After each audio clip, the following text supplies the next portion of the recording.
So it is, just like you said it would be. Life goes easy on me most of the time.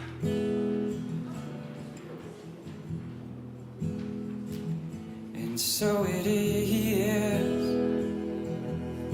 the shorter story. No love, no glory. No hero in her sky.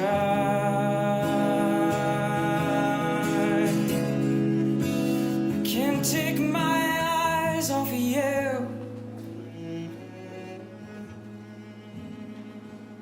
I can't take my eyes off of you. I can't take my eyes off of you. I can't take my eyes off of you. I can't take my eyes off of you. I can't take my eyes.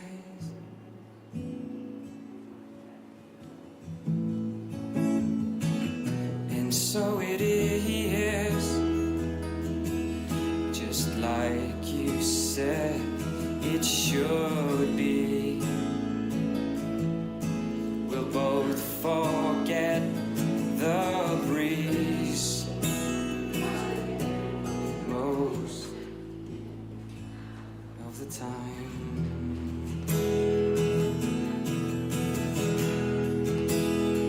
And so it is, the colder water, the blower's daughter, the pupil emptied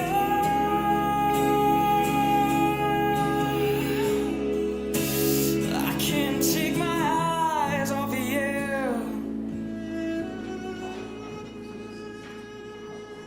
I can't take my eyes off of you. I can't take my eyes off of you. I can't take my eyes off of you. Can't take my eyes off of you. I can't take my eyes.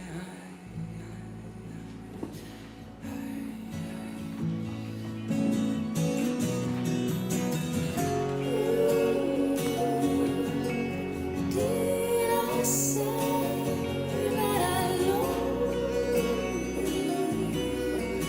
Did I say that I want to? That all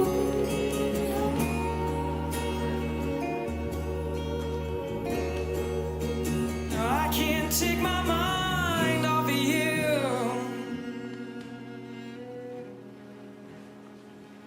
I can't take my mind off of you.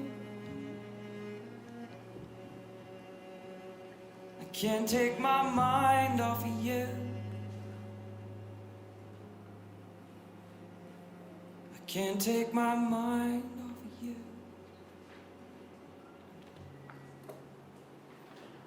Can't take my mind off of you. I warmly welcome you, and on behalf of Greg, David and Kirsty and all the family, thank you for offering your love and support as we come together to honour and to reflect on the 80 years of the life of a woman who played a very significant part in all of your lives. There are family and friends who cannot be with us in person. However, we also happily welcome them via the live stream, and they're from Queensland, Sydney, Victoria and Dublin, Ireland. Carole Ann Roach approached life with a vibrant curiosity, sprinkled with cheekiness and laughter. She gave of herself selflessly and unconditionally. By being together today, we have the opportunity to be a support to one another as we deepen our understanding of Carole through stories of her life, through images and music, before we lovingly say farewell to her earthly life. There is indeed much to celebrate. My name is Silvana Camilleri. As a celebrant for my community, I'm honoured to have been invited to be here with you. It is quite a task to attempt to capture a person's life at a time such as this. It's a very important task and such a privilege for us to share in, as it is through recounted experiences and our memories that the people we care for live on in a different but still very significant way. And I have the privilege of representing the family as I share a glimpse into Carole's journey in life. Carole Ann Roach was born on the 21st of October 1941 in Marrickville, Sydney, to Owen Ambrose and Mavis Emma Roach. She grew up in Gunga Bay Road in Oatley in Sydney with two siblings, one older brother Owen and one younger sister Christine. And we are very fortunate that Carole documented her family history, and as such we can learn a lot about her childhood years firsthand. The family used to play tennis each Saturday morning and go to the pictures in the afternoons. And most Sundays, if they didn't go for a swim at Sandy Beach in the Georges River, they would just go for a drive. Going for a drive wasn't much fun for Carole, apart from the fact that no matter how long or short that trip was, they would all sing going and coming back. And Carole had a beautiful singing voice, and this is where her love of music started from a young age. Carole and her brother Owen learned to play the piano also at an early age, and she loved to play classical pieces, as in Chopin and Mozart. And Carole had a very special bond with her father. He was an avid reader, so her thirst for knowledge and reading also started very young. Growing up, Owen and Carole were very close, as they were only 2 years apart. And Owen protected her, and she would follow him around like a puppy dog, but he would never complain. And her younger sister Christine was born when Carole was 9, and she was quite happy for Christine to tag along with her and her friends. As her mum, Mavis Emma, had 6 siblings, and her dad, Owen Ambrose, 8, she had a lot of uncles, aunties and cousins, and they would all get together and enjoy large family functions on a regular basis. And Carole formed very close bonds with her cousins of around the same age, and they still kept in contact into their later years. From quite a young age, the family used to take annual holidays at Currarong on the south coast, just out of Nowra, and Carole really loved returning there each year. She had a love of the theatre, and after she started work, she would go to the city many times and try to see everything that was on offer, as in Shakespearean plays, musical comedies, as well as topical reviews and many ballet performances. In her late teens, she started physical culture and went on to also teaching it, and she acquired many competition medals and trophies. Her mother taught her to sew at an early age, and after she started working, she saved up and purchased her own semi-automatic Singer sewing machine. She kept it all of her life, and the last time she used it was to make her granddaughter Alicia's flower girl dress for her son Greg's wedding, as well as her own dress. After finishing high school, Carole went to business school to learn skills such as bookkeeping and shorthand, followed by attendance at Burroughs College in 1957, where she learned how to use the comptometer. You can see that we just to let you know what a comptometer is, it's a pre-computer, key-driven mechanical calculator. And in that same year, she started working for P&O Cruises as a comptometrist. And one of the perks of the job was a free trip that took her to Tasmania, New Zealand and Fiji. In 1966, her parents and sister Christine moved to Kempsey, as her father had bought a veneer mill there. And her dad asked her to help organise his bookkeeping machine in Kempsey, so she left P&O to do so. Her father later bought into Pacific Ply and Timber in Coffs Harbour to produce plywood.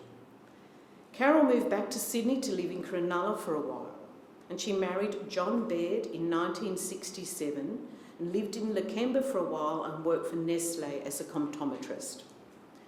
She moved with John to Urunga around 1968 and lived there for a couple of years and started her family.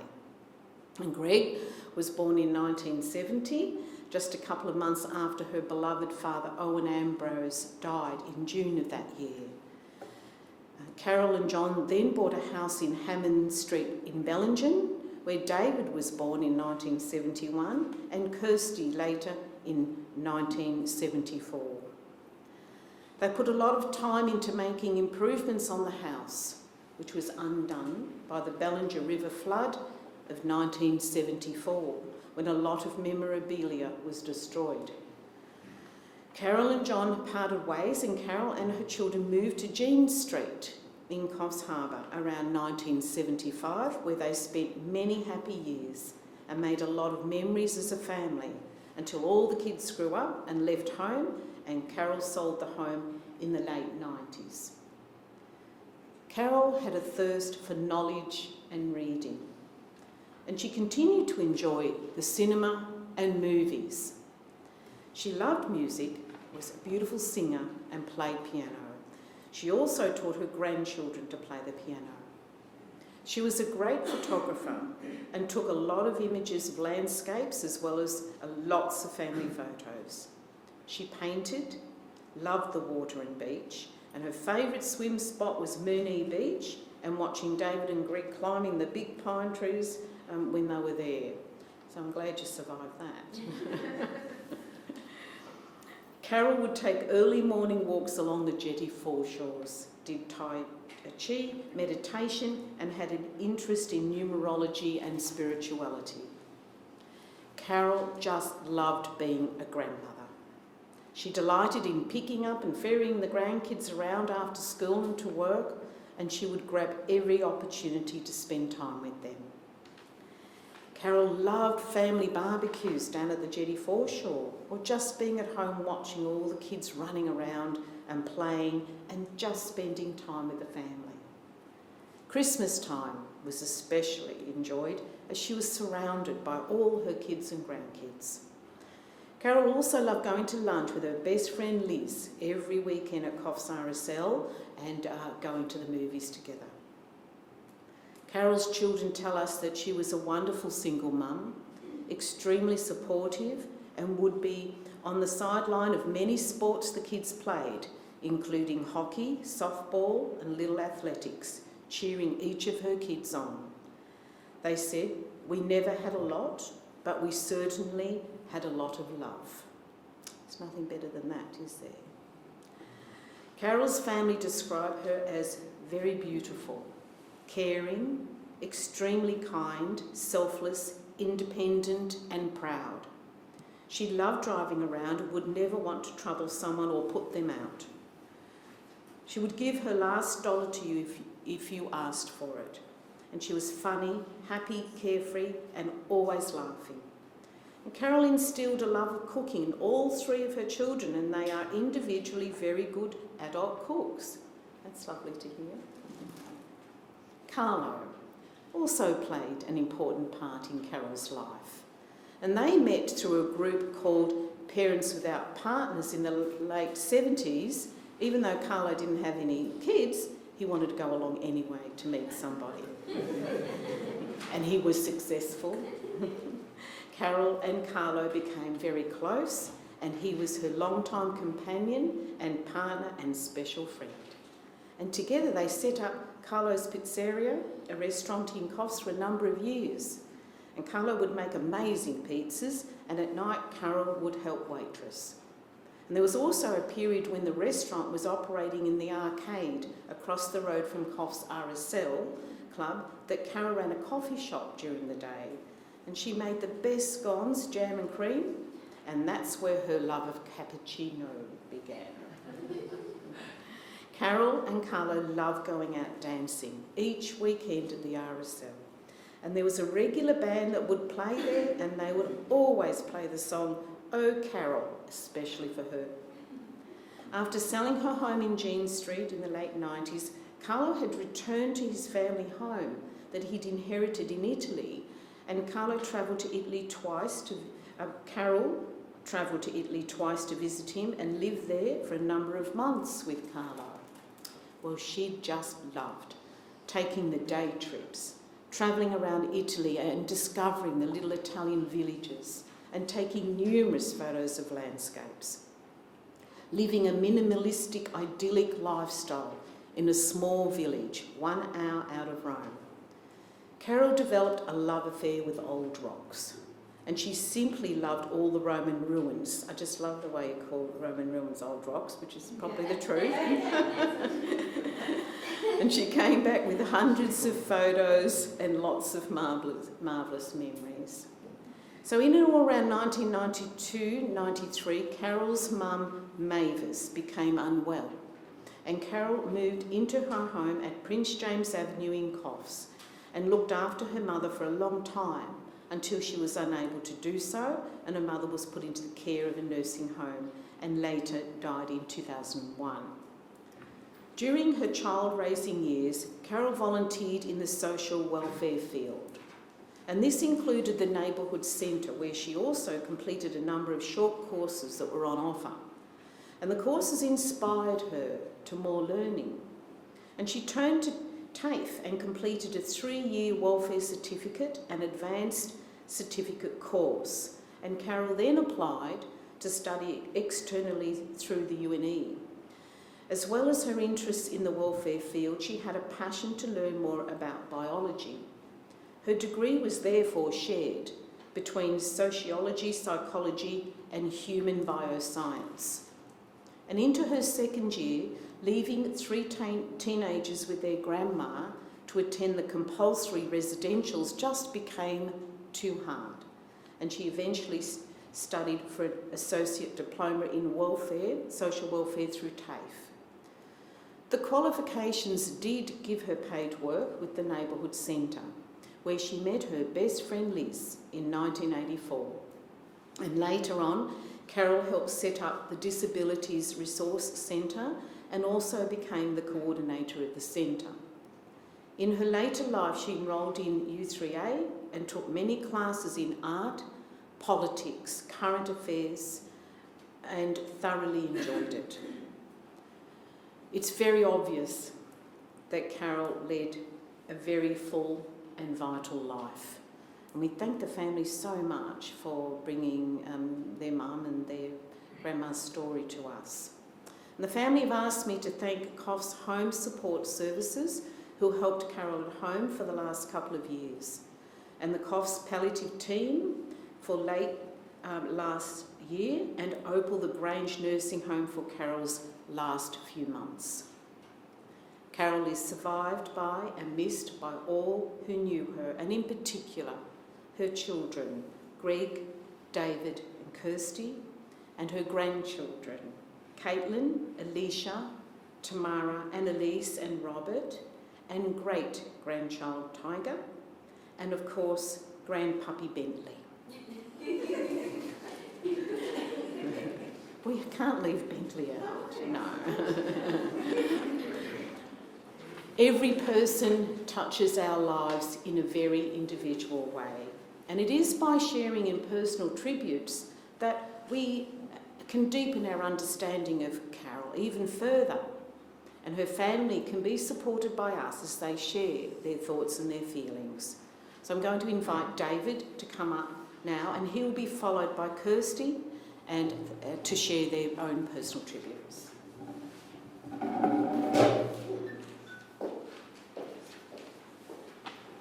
Hell of a way to get a front row seat.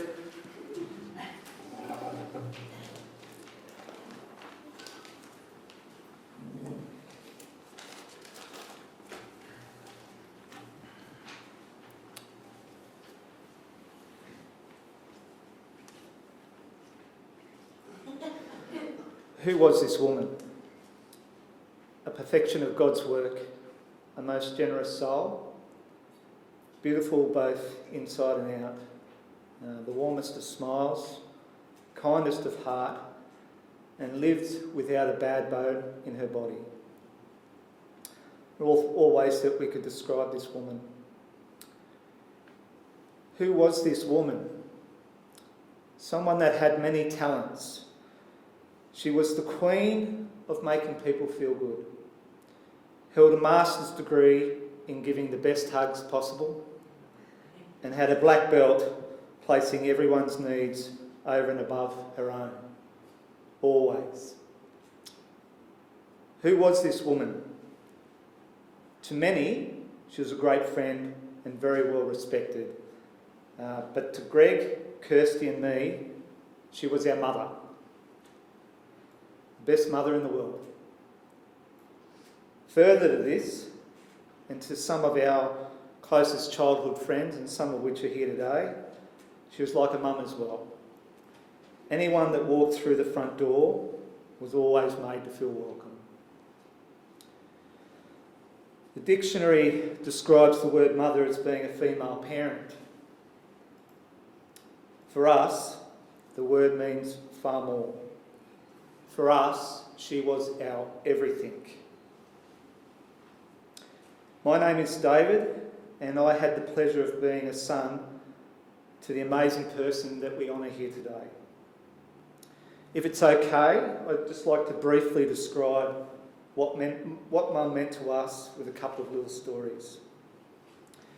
Although the past few months have been upsetting seeing Mum deal with her many ailments, it has also provided some amazing conversations and some of the funniest situations. One of Mum's ailments was living with dementia. For anyone that has seen this horrible condition, you'll understand its many complications. Because Mum was so intelligent, she became very good at covering her symptoms. I recall some months ago, while Mum was still living in her unit, I'd been to visit her this day, and there was many flower arrangements still there as remnants from her birthday. And I'd asked Mum, I pointed at this bunch of flowers, and I said to her, why did you receive them, Mum? And she, as quick as a flash, said to me, they were given to me for my 21st birthday. And I said, are you sure it was your 21st? And she thought for a moment, then responded by saying, well, it could have been my 30th. So I said, how old do you think I am, Mum? And again she thought and said, well, you're a lot older than that. So I said to her, well, Mum, how can I be your son if I'm older than you? And again, as quick as a flash, she looked back at me with a warm smile and says, well, that adds up.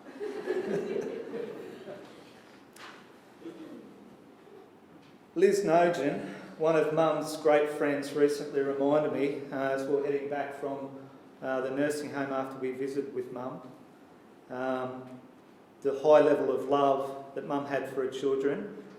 And in Mum's eyes, we were perfect in every way. And she'd never hear anything other than that. It's probably a safe bet now to burst Mum's bubble and let her know that, well, for me anyway, I was nowhere near perfect. In fact, I think all three kids had our moments of being very naughty, and there were plenty of things that she didn't know about. However, even when we did get in trouble, whether it was at school or other, she was always there. She stuck up for us no matter what. I recall many times in my later teens staying out until all hours of the night. There's a couple of people here I spent that time with too. No matter how late it was, and no matter how quiet I would be trying to sneak in the back door, I'd think I'd got away with it, and then I'd hear a little voice in the dark saying, "Are you all right, darling?" she would never rest until her 3 babies were safe and sound in bed. Mum had the kindest of hearts. She was forever trying to make all of us kids feel good about ourselves and make us feel important. One of her favourite methods of doing this was if she was to run into one of our friends down the street or somewhere, she'd be straight on the phone and saying that she'd run into such and such and that they wanted to be reminded to us. I don't even know if it was ever true, but it eventually worked out that Mum just loved making us feel good. I struggle to think of one moment where Mum complained or said a bad word about anything or anyone. Even in her final days and weeks, she was in immense pain and refused to complain. Many times a nurse or we would say to her, you know, are you in any pain? And automatically she'd say, no, I'm okay. And then it's not until you ask a second question like, you know, what's your pain level out of 10? And you bet your bottom dollar it was always 8 or 9. But she'd rather go through the pain than bother someone with providing some pain relief. I also recall one time, while Mum was living in the unit as well, she'd taken, this is going back 12 months or more, she'd taken a fall and hurt her leg pretty badly, and she couldn't get herself back off the floor. She managed to, you know, crawl or drag herself to the phone. It was about 10 o'clock at night and I had already gone to bed and had my phone on silent. And she called my number, and for some reason an hour later I missed a call. An hour later I woke up for some reason and checked my phone and saw the missed call from her. So I phoned her back immediately and I said, Mum, are you okay? And she said, yes dear, I'm okay. I just had a little fall. And I said, well, Mum, why didn't you keep trying to call me? She goes, oh, well, I didn't want to bother you. I just thought I'd give you a call in the morning. She always thought of others. That's a perfect example, and to her own detriment at times. We weren't a wealthy family growing up. What I mean by this is that we didn't have a lot of money. However, in reality, we were the richest family in the world for having Carole and Roach as our mother. Mum didn't have many rules when we were kids, but one that she did have and was very strict on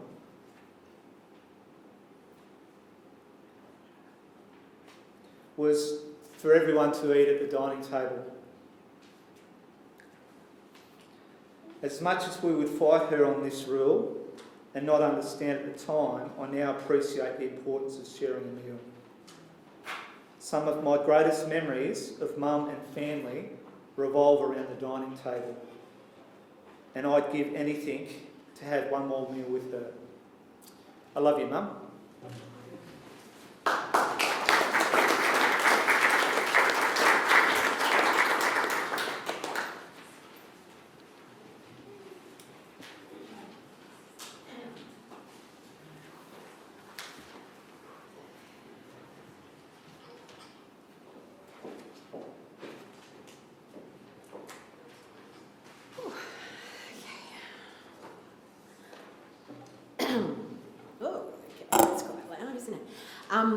I actually didn't realise until this morning that it's actually April Fool's Day today. And it's actually quite appropriate given all the curveballs Mum's been throwing us this week and especially this morning. Growing up, as David's touched on, we didn't have a lot, but we were always surrounded by love and laughter. Mum had a special way of making everyday things into a fun adventure and experience. We used to have this old white Datsun wagon, and we used to live in a street that you had to drive up a crest and then down a steep hill. And we lived at the bottom of that hill. I remember Mum would make a journey home in that car like a roller coaster ride. She would rev the engine and go fast up the crest, then cut the engine and pretend like she had no control, and we would fly home. It was both fun and very scary, and we'd all laugh in relief when we got in the driveway safely. Now that I'm older, that road I remember really wasn't a steep, scary hill and is actually more like a small, long slope. But she was able to make it feel like the best roller coaster in the ride that any Disneyland could create.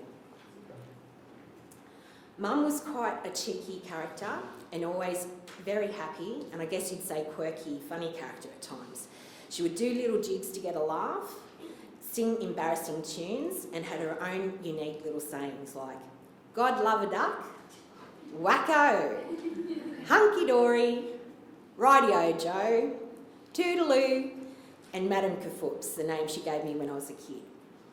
They were all a little corny, and a couple still to this day, I still have no idea what they mean, but she would just insert them into a conversation or when she was heading off somewhere, and somehow it just fit perfectly and was just Mum. Mum was pretty fascinated with all the new technology when it came out and joined up to Facebook and Twitter as well as Virtual Tourist, and took great delight in meeting new people and reconnecting with old friends. She did have an iPhone, and it must have been in mid-August in 2016, as my birthday's in late August, that I showed her how to use Siri and how you could speak to Siri and tell Siri to send a text message and ask it questions. And she took great delight in learning this new trick, and I left her to play around with it. And then a few days later, I received the following 4 text messages on my birthday.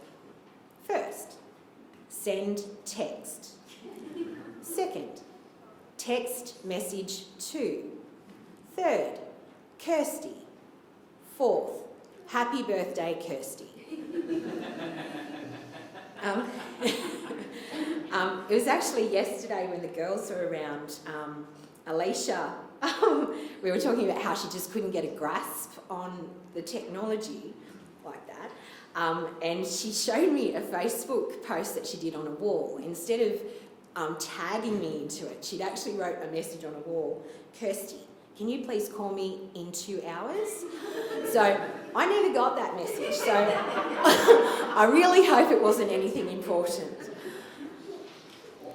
Okay, so obviously I'm not the only daughter of Mum's, and growing up and even as adults, it became a bit of a competition between the 3 of us, and despite the many years of trying to coax it out of her, whenever we asked Mum, who is your favourite child, her stock standard reply every time would always be, I love all 3 of you exactly the same. She would probably disapprove of me saying this now, and it is the only part of the last 6 months of ill health I'll touch on. On one hospital occasion, I was with her in the ER, and she was really unwell. Didn't have a lot of strength, and she'd been given a lot of medications, including painkillers. And they were about to take her up to the ICU, and I thought, just to lighten the mood, I said, see, aren't you glad your favourite child is here? And in a flash, she puts her head up, looks around, and said, where is he? He. Now, as I said, she'd had a lot of painkillers. We did have a good laugh about that later when she was a little bit better, but I don't think she wouldn't say who it was, so it's something I guess we will never know for sure. Sylvana has told you a lot of great things Mum has done in her life, but as David has touched on, if you were to ask Mum what her greatest achievement was, she would say raising 3 beautiful children. In her eyes, we were perfect, even though we were far from it. Growing up being loved so much and unconditionally, knowing she was there no matter what, having a confidant, mentor, and knowing someone was there to help you with anything, even if it was just a big hug and to tell you she loved you, is the greatest gift in the world. And I'm so thankful and blessed that she was my mum. She's been an inspiration, a source of strength, and was always there when we needed her. Words are very hard to express how very special she was to us and the joy she brought to all our lives. She was a wonderful person, and we love her immensely. I know she's up there dancing and laughing, happily reunited with her mum and dad, brother Owen, and dancing the foxtrot and tango with Carole. And this is what I will try to take comfort in, even though I will miss her terribly, and things just won't ever be the same.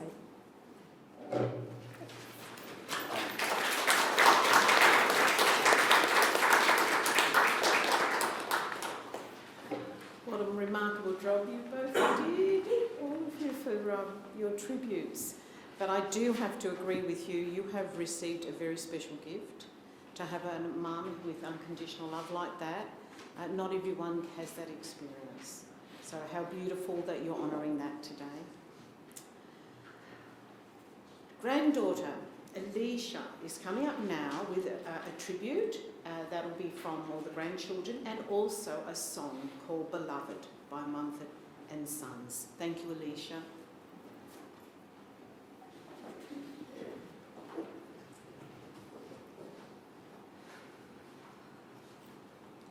I didn't really prepare a specific speech, but I did just want to share a few words before I played the song.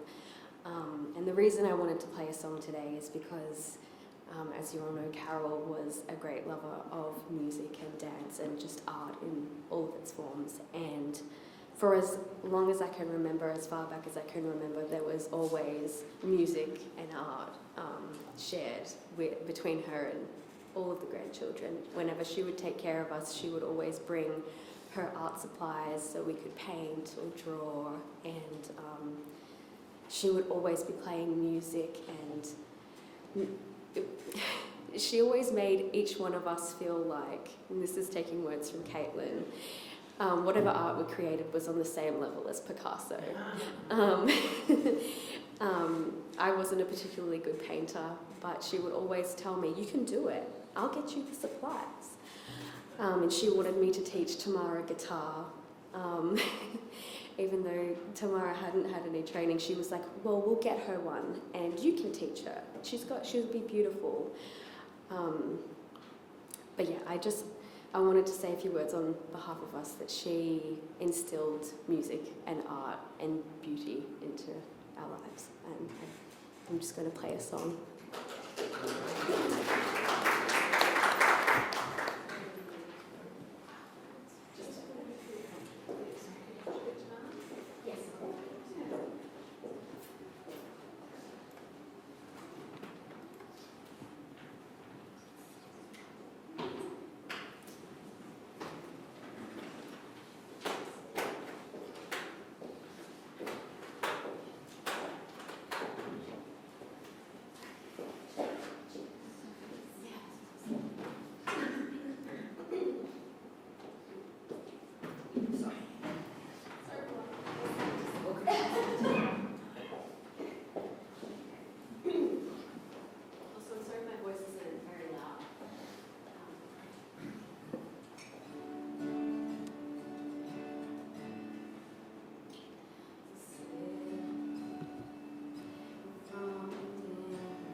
forget, I just want to let you know that the road is now open to Coffs Harbour.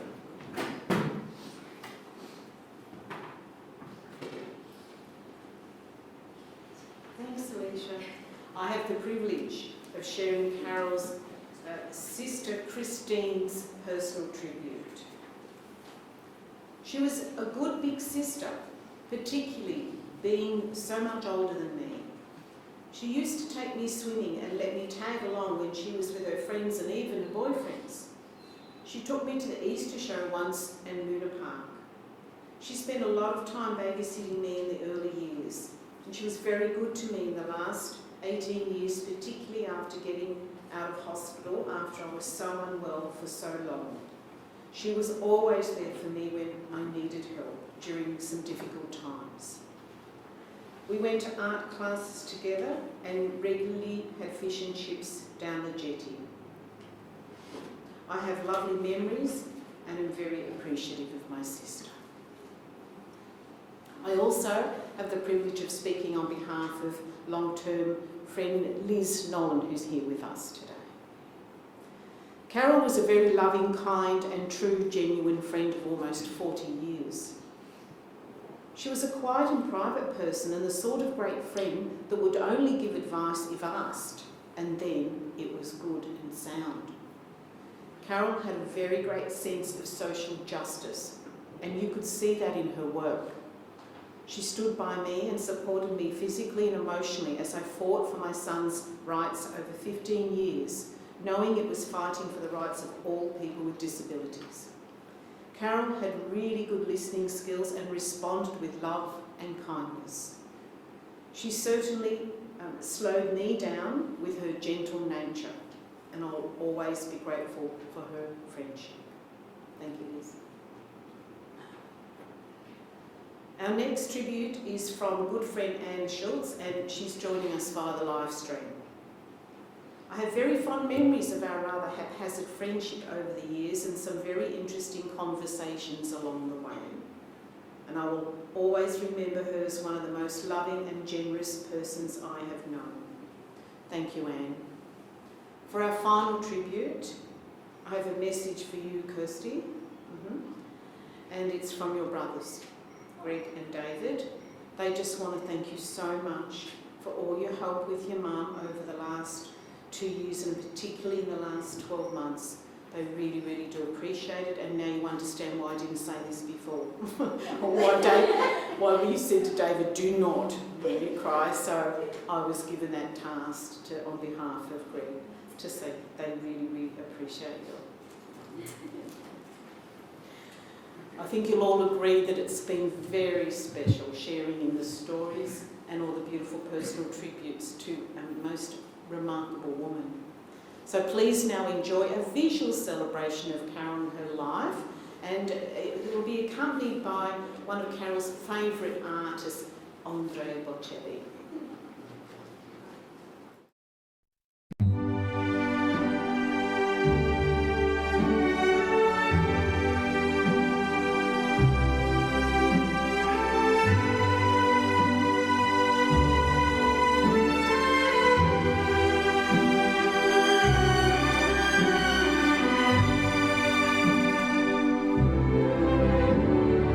Quando sono sola sogno l'orizzonte vagante.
quando sei lontana sogno all'orizzonte e manca le parole.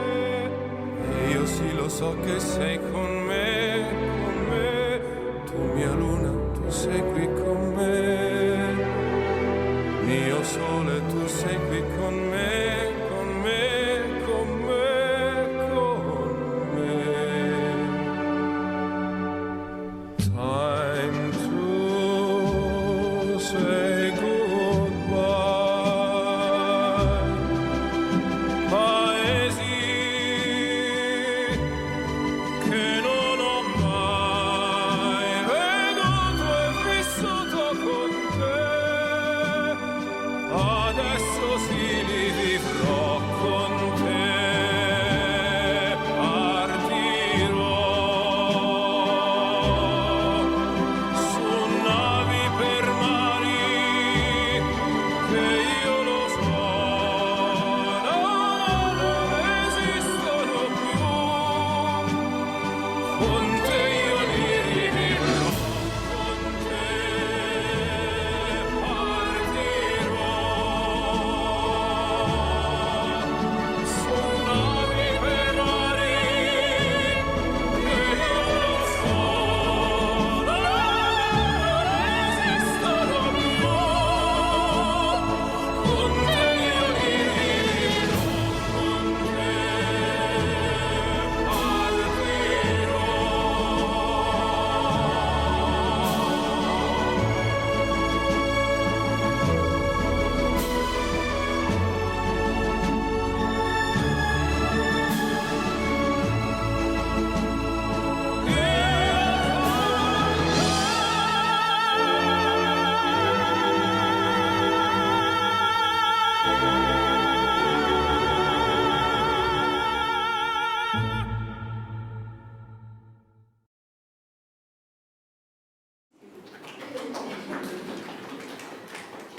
Fabulous memories, aren't they?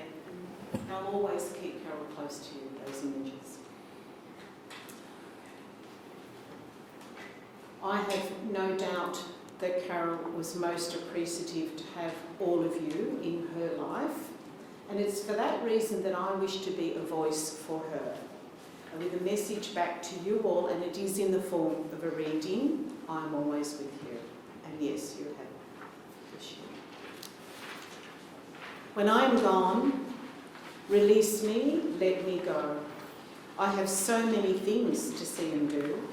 You mustn't tie yourself to me with too many tears, but be thankful that we had so many good years. I gave you my love, and you can only guess how much you've given me in happiness. And I thank you for the love that you have shown, but now it's time I travelled on alone. So grieve for me a while if grieve you must, and then let your grief be comforted by trust that it is only for a while that we must part. So treasure the memories within your heart. I won't be far away, for life goes on. And if you need me, call and I will come. And though you can't see or touch me, I will be near. And if you listen with your heart, you'll hear all my love around you, soft and clear. And then, when you come this way alone, I'll greet you with a smile and a welcome home. Together, we have honoured Carole and her journey in life, sharing in all that she brought to those around her with love, with respect, and with much gratitude. And you've had to say goodbye to a very significant person in your lives. And it may seem difficult to move forward. And your deep sadness will be triggered by many things, but all I can offer is for you to know that in time, your precious memories will outlast the pain of your grief, and that the love you shared will indeed keep you eternally connected. And each of you carries something important of Carole with you into the future. But most of all, to remember Carole, her full life and her love for you. Remember it with happiness and with gratitude as you move forward in your own lives. So on behalf of the family, thank you again for coming here today for the celebration. duration of Carole's life and for offering your love and support. It really has been appreciated. And soon we will leave this place and the family will travel to Urunga where Carole's body will be laid to rest. And the family invite you to join them in the Vista Room of the Coffs Ex-Services Club from 2 p.m. this afternoon. It is time now for our final words of gratitude, and I'm going to be speaking on behalf of you all. Carole and Roach, you are now at peace. We acknowledge with the utmost love, respect and admiration the part you have played in the lives of those who have known you and loved you and your own journey through life. And we thank you deeply for the love and support you so graciously gave to your family and your community. You are in their hearts and in their minds, and they carry you with them as they move forward with their lives, as when they walk this earth, they walk it with you. You leave them the strength and pride to do what is good and right, and your memory continues to guide them as you did when you were at their side. And for this, we say thank you and farewell.